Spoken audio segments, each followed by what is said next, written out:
என்னுடைய அன்பான வணக்கங்களை தெரிவித்துக் கொள்கிறேன்.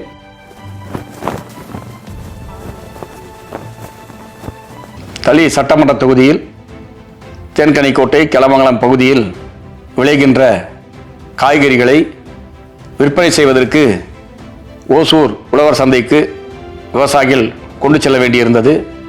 ஆகவே தேன்கனிக்கோட்டை பகுதியில் விவசாயிகள் பயன்பெறும் வகையில் உழவர் சந்தை அமைத்தர வேண்டும் என்ற கோரிக்கை வைத்தார்கள்.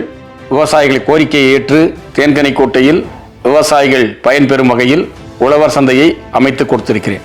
குறிப்பாக தளி சட்டமன்ற தொகுதியில் விவசாயிகள் மானாவாரியாக ராகி பயிர் செய்து வருகிறார்கள். அந்த ராகிக்கு கட்டுப்படியான விலை கிடைப்பதில்லை. ஆகவே எவ்வாறு டெல்டா மாவட்டங்களில் அரசாங்கம் நெல் கொள்முதல் செய்கிறதோ அதே போல கிருஷ்ணகிரி மாவட்டத்தில் ராகி கொள்முதல் செய்ய வேண்டும் என்று சட்டமன்றத்திலே வலியுறுத்தி ராகி கொள்முதல் செய்யப்படும் என்று அரசாணை வெளியிடப்பட்டு இன்றைக்கு தளி சட்டமன்ற தொகுதியில் 5 இடங்களில் ராகி கொள்முதல் மையங்களை திறந்து வைத்திருக்கிறேன்.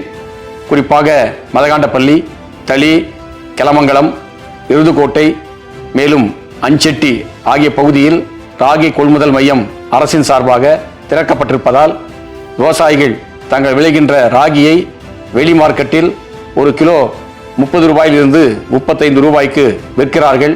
ஆனால் அரசுடைய கொள்முதல் மையத்தில் ஒரு கிலோவுக்கு 48 ரூபாய் 80 பைசா கிடைக்கிறது. வெளி மார்க்கெட்டை விட ஒரு கிலோவுக்கு கூடுதலாக 10 ரூபாய் கிடைக்கிறது. ஆகவே தொடர்ந்து விவசாயிகளுடைய அனைத்து விளைபொருட்களுக்கும் குறைந்தபட்ச ஆதார விலை MSP மினிமம் சேல் பிரைஸ் அரசின் சார்பாக வழங்க வேண்டும் என்று தொடர்ந்து சட்டமன்றத்திலே வலியுறுத்தி இருக்கிறேன். இதை அரசு வழங்கினால்தான் விவசாயிகள் லாபகரமாக செயல்படுத்த முடியும். அதையும் தொடர்ந்து வலியுறுத்துவேன். சட்டமன்ற தலைமையிடமான தளியில் பேருந்து நிலையம் இல்லாமல் இருந்தது. தொடர்ந்து நான் வலியுறுத்தி தளியில் 1 கோடி ரூபாய் மதிப்பீட்டில் பேருந்து நிலையத்தை கட்டி கொடுத்திருக்கிறேன்.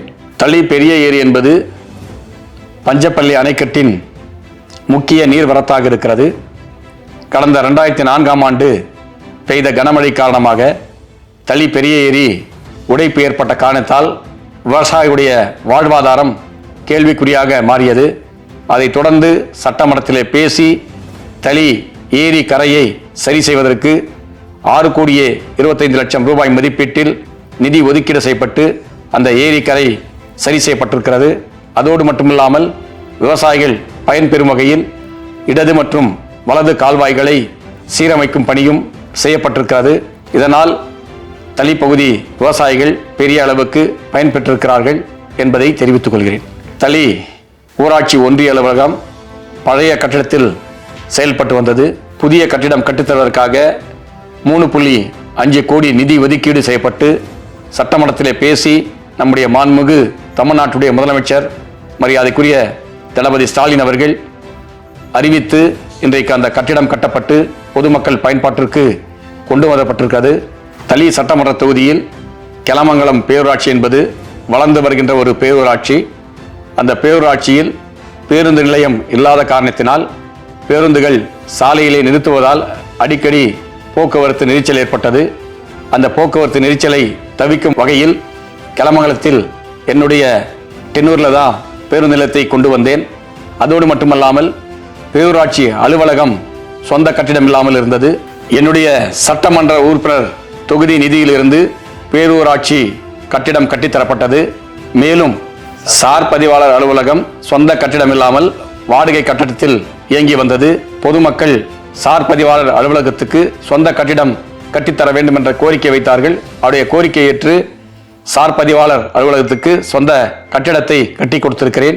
அதே போல கெலமங்கலம் ஊராட்சி ஒன்றியம் என்பது இன்றைக்கு வளர்ந்து வருகின்ற ஒரு ஊராட்சி ஒன்றியம். அந்த ஊராட்சி ஒன்றிய அலுவலகம் பழுதடைந்த கட்டிடமாக இருந்தது. அந்த கட்டிடத்துக்கு சட்டமன்றத்திலே பேசி இன்றைக்கு 3,50,00,000 நிதி ஒதுக்கீடு செய்யப்பட்டு அந்த கட்டிடம் கட்டப்பட்டு இன்றைக்கு பொதுமக்களின் பயன்பாட்டுக்கு கொண்டு வந்திருக்கிறேன். மேலும் கெலமங்கலத்திலிருந்து உத்தனப்பள்ளி செல்கின்ற சாலை ஒரு வழிச்சாலையாக இருந்தது. அந்த சாலையை இருவழிச்சாலையாக இன்றைக்கு நிதி ஒதுக்கீடு செய்து மாற்றப்பட்டிருக்கிறது. மேலும் கெலமங்கலத்திலிருந்து ஓசூர் மற்றும் கெலமங்கலத்திலிருந்து ராயக்கோட்டை செல்கின்ற சாலை இருவழிச்சாலையாக இருந்தது. அந்த சாலையை இன்றைக்கு 400 கோடி நிதி ஒதுக்கீடு செய்து 4 வழிச்சாலையாக மாற்றப்பட்டுள்ளது. இவ்வாறு தொடர்ந்து கெலமங்கலம் பகுதி வளர்ச்சிக்காக பல்வேறு நடவடிக்கைகளை மேற்கொண்டிருக்கிறேன் என்பதை தெரிவித்துக் கொள்கிறேன். கெலமங்கலம் பேரூராட்சியில் அரசு மேம்படுத்தப்பட்ட ஆரம்ப சுகாதார நிலையம் இயங்கி வருகிறது. அந்த அரசு மேம்படுத்தப்பட்ட ஆரம்ப சுகாதார நிலையத்தில் போதிய கட்டிட வசதி இல்லாத காரணத்தினால் 1 கோடி ரூபாய் நிதி ஒதுக்கீடு செய்யப்பட்டு ஆரம்ப சுகாதார நிலைய கட்டிடம் இன்றைக்கு கட்டப்பட்டு விரைவில் மக்கள் பயன்பாட்டுக்கு கொண்டு வர இருக்கிறது. போலீஸ் மானிய கோரிக்கையில் நான் பேசி காவல் நிலையத்துக்கு புதிய கட்டிடம் என்பது கட்டப்பட்டிருக்கிறது. அதே போல கெலமங்கலம் மகளிர் அரசு உயர்நிலைப் பள்ளிக்கு போதிய கட்டட வசதி இல்லாமல் இருந்தது. அதையும் 1,50,00,000 ரூபாய் மதிப்பீட்டில் அந்த கட்டடம் கட்டுவதற்காக நபார்டு நிதியிலிருந்து நிதி ஒதுக்கீடு செய்யப்பட்டு அந்த கட்டடப் பணிகள் முடிவுற்றுள்ளன. அதோடு மட்டுமல்லாமல் அரசு மேல்நிலைப் பள்ளிக்கு சுற்றுச்சுவர் இல்லாமல் இருந்தது. அந்த சுற்றுச்சுவரும் என்னுடைய நிதியிலிருந்து கட்டி கொடுக்கப்பட்டுள்ளது. இவ்வாறு தொடர்ந்து கெலமங்கலம் பேரூராட்சி வளர்ச்சிக்கு பல்வேறு பணிகளை மேற்கொண்டிருக்கிறேன் என்பதை தெரிவித்துக் கொள்கிறேன். தளி சட்டமன்ற உறுப்பினராக 2011 மற்றும் 2016 காலகட்டத்தில் இருந்தபோது குறிப்பாக மலை கிராமங்களில் உள்ள பழங்குடி மற்றும் மலைவாழ் மக்களுக்கு அனைத்து விதமான சுகாதார வசதிகள் கிடைக்க வேண்டும் என்பதற்காக சட்டமன்றத்தில் பேசி அன்றைக்கு தமிழ்நாடு முழுவதும் 100 ஆரம்ப சுகாதார நிலையங்கள் அறிவிக்கப்பட்டன. அதில் 5 ஆரம்ப சுகாதார நிலையங்கள் என்னுடைய தளி சட்டமன்ற தொகுதியில் கொண்டு வந்திருக்கிறேன். குறிப்பாக அஞ்சட்டியை ஒட்டியுள்ள உரியம் பகுதியில் ஏராளமான மலை கிராமங்கள் உள்ளன. அந்த பகுதியில் ஆரம்ப சுகாதார நிலையம் மற்றும் அதற்கான கட்டிடம், மேலும் மருத்துவர்கள், செவிலியர்கள், மருத்துவ பணியாளர்களை நியமிக்கப்பட்டிருக்கின்றன. அதோடு மட்டுமல்லாமல் தெடிக்கல் பகுதி என்பது அதிக மலை கிராமங்களை கொண்ட பகுதி. அந்த பகுதியிலிருந்து அரசு மருத்துவமனைக்கு வர வேண்டும் என்றால் 15 கிலோமீட்டர் தூரம் வர வேண்டியிருந்தது. ஆகவே தெடிக்கல்லில் ஒரு ஆரம்ப சுகாதார நிலையம், அதற்கான கட்டிடம் மற்றும் மருத்துவர், செவிலியர் உள்ளிட்ட பணியாளர்கள் இன்றைக்கு அந்த பகுதியில் நல்ல சுகாதார பணிகளை மேற்கொண்டு வருகிறார்கள். அதோடு மட்டுமல்லாமல் கர்நாடகா மாநில எல்லையை ஒட்டியுள்ள கும்பலாபுரத்தில் ஒரு ஆரம்ப சுகாதார நிலையம், அதற்கான கட்டிடம், மருத்துவர்கள், அதே போல மதகாண்டப்பள்ளியிலே ஒரு ஆரம்ப சுகாதார நிலையம், அதற்கான மருத்துவர்கள், கட்டமைப்பு வசதிகளையும் ஏற்படுத்தி கொடுத்திருக்கேன் என்பதை தெரிவித்துக் கொள்கிறேன். தளி சட்டமன்ற தொகுதியில் விவசாயிகளுடைய நீர் ஆதாரமாக தெடிக்கல் ஏரி உள்ளது. அந்த தெடிக்கல் ஏரி பல ஆண்டுகளாக தூர்வாராமல் இருந்ததால் நீர்பிடிப்பு குறைவாக இருந்தது. அது சட்டமன்றத்திலே பேசி இன்றைக்கு பிடபிள்யூ துறையின் சார்பாக 5,50,00,000 நிதி ஒதுக்கீடு செய்து தூர்வாரப்பட்டு கரை பலப்படுத்தி இன்றைக்கு பாசன கால்வாய்கள் சீரமைக்கப்பட்டிருக்கின்றன. அதே போல அஞ்சட்டி பகுதியில் பனை ஏரியை சீரமைப்பதற்கும் தூர்வாருவதற்கும் பாசன கால்வாய்கள் அமைப்பதற்காக நிதி ஒதுக்கீடு செய்யப்பட்டிருக்கான. மேலும் தளி பெரிய ஏரியை சீரமைப்பதற்காக 6.5 கோடி நிதி ஒதுக்கீடு செய்து அந்த பணிகளும் நடைபெற்று விவசாயிகளுக்கு பாசன வசதி கிடைத்திட நடவடிக்கைகள் மேற்கொள்ளப்பட்டுள்ளன. அதோடு மட்டுமல்லாமல் கிராம பஞ்சாயத்தில் உள்ள ஏரிகள் சமீபத்தில் பெய்த கனமழையின் காரணமாக உடைப்பு ஏற்பட்டிருக்கிறது. குறிப்பாக ஜே காருபள்ளி ஏரி, அதே போல போசந்திரம் ஏரி, கொத்தப்பள்ளி ஏரி ஆகிய 3 ஏரிகள் ஊராட்சி ஒன்றிய ஏரிகள். அந்த ஏரிகளை பிடபிள்யூ துறையின் மூலமாக சீரமைக்க முடியாது. பஞ்சாயத்து மூலமாக, ஒன்றிய பொது நிதி மூலமாக தான் சீரமைக்க முடியும். அந்த ஏரிகளையும் சீரமைக்க வேண்டும், அந்த உடைப்பை சரி செய்ய வேண்டும் என்ற கோரிக்கைகளை பொதுமக்கள், விவசாயிகள் என்னிடத்தில் தெரிவித்திருக்கிறார்கள். வருங்காலத்தில் அந்த 3 ஏரிகளும் சீரமைத்து அந்த கரையை ஒழுப்படுத்தப்படும் என்பதை விவசாயிகளுக்கு நான் தெரிவித்துக் கொள்கிறேன். நாடு சுதந்திரம் பெற்று 78 ஆண்டுகள் முடிகிறது. இந்த நாட்டுடைய பிரஜை தான் என்று சொல்லிக் கொள்வதற்கு கையளவு நிலம் கூட சொந்தமாக இல்லாமல் புறம்போக்கு வீட்டிலே பிறந்து, புறம்போக்கு வீட்டிலே வாழ்ந்து, புறம்போக்கு நிலத்தையே உழுது சாகும் போது கூட 5 அடி சொந்த நிலம் இல்லாமல் புறம்போக்கு சுடுகாட்டில் புதைக்கின்ற, எரிக்கின்ற நிலையில் இன்றைக்கு தமிழ்நாட்டில் பல்வேறு குடும்பங்கள் இருக்கின்றன. ஆகவேதான் அவர்களுக்கு வீட்டுமனை பட்டா வேண்டும் என்று தொடர்ந்து இந்திய கம்யூனிஸ்ட் கட்சி போராட்டங்களை முன்னெடுத்தது.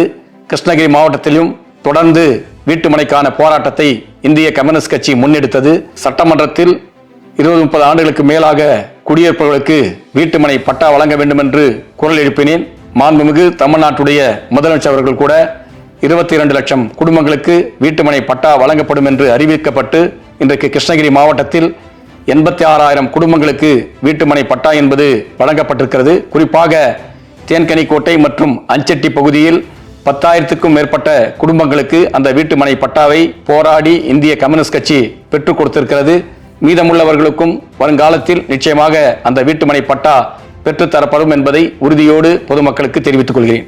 இந்திய கம்யூனிஸ்ட் கட்சி தமிழ்நாட்டில் ஆட்சி அதிகாரத்தில் இல்லாமல் இருந்தாலும் ஆட்சி அதிகாரத்தில் ஏற்கனவே இருந்தவர்கள் இருக்கக்கூடியவர்கள் செய்யாததை மக்களை திரட்டி விவசாயிகளை திரட்டி இன்றைக்கு கம்யூனிஸ்ட் கட்சி சாதித்து காட்டியிருக்கிறது.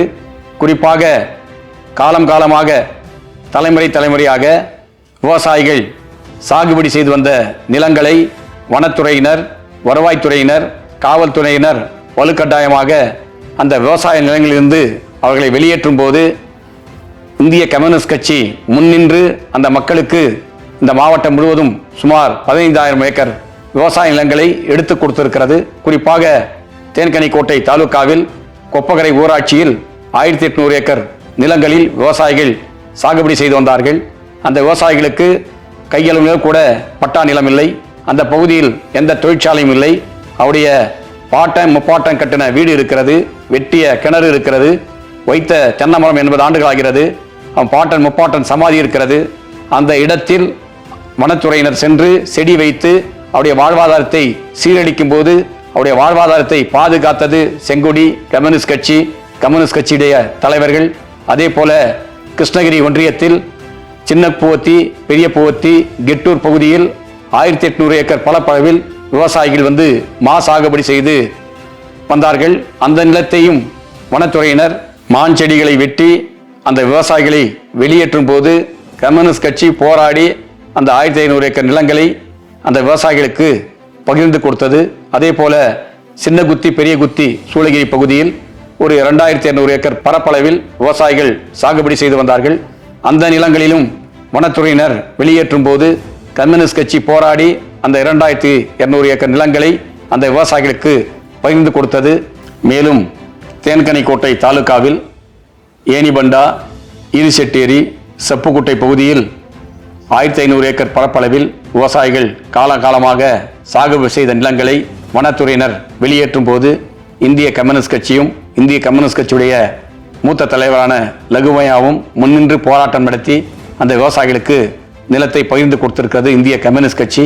அதே போல அஞ்செட்டி பகுதியில், சித்தாண்டபுரம் பகுதியில் 500 ஏக்கர் பரப்பளவில் விவசாயங்களிலிருந்து விவசாயிகளை வனத்துறை வெளியேற்றும் போது அதை தடுத்து நிறுத்தி இன்றைக்கு மாவட்டம் முழுவதும் 15,000 ஏக்கர் விவசாய நிலங்களை இன்றைக்கு கம்யூனிஸ்ட் கட்சி விவசாயிகளுக்கு பகிர்ந்து கொடுத்திருக்கிறது. அந்த நிலங்களை வன உரிமை சட்டம் 2006 படி அவர்களுக்கு அந்த வன உரிமை வழங்க வேண்டும் என்று இன்றைக்கு உயர்நீதிமன்றத்திலே வழக்கு தொடுத்திருக்கிறோம். நிச்சயமாக வருங்காலத்தில் உச்சநீதிமன்ற கதவுகளை வேண்டுமானாலும் தட்டி அந்த விவசாயிகளுக்கு அந்த 15,000 ஏக்கர் நிலங்களுக்கு பட்டா பெற்றுத்தர இந்திய கம்யூனிஸ்ட் கட்சியும் நானும் விவசாயிகளுக்கு ஆதரவாக இருப்போம் என்பதை தெரிவித்துக் கொள்கிறேன். கடந்த 20 ஆண்டுகளாக இந்த தொகுதியின் வளர்ச்சிக்காக உங்களோடு நான் பணியாற்றியிருக்கிறேன். தொகுதி மக்களின் சுக துக்கங்களிலும் உங்கள் குடும்பத்தில் ஒருவனாக நான் தொடர்ந்து உங்களோடு பங்கேற்றிருக்கிறேன். 3 சட்டமன்ற தேர்தலிலும் பெருவாரியான வாக்குகள் வித்தியாசத்திலே வெற்றி பெற செய்ததைப் போல வருகின்ற ஏப்ரல் மாதம் 23ஆம் தேதி நடைபெற இருக்கின்ற சட்டமன்ற தேர்தலிலும் அதிக வாக்குகள் வித்தியாசத்தில் வெற்றி பெற செய்யும் வகையில் வாக்களித்து வெற்றி பெற செய்து உங்களுக்காக பணியாற்றிட ஒரு நல்ல வாய்ப்பினை வழங்குமாறு பணி அன்போடு கேட்டுக்கொள்கிறேன். நன்றி, வணக்கம்.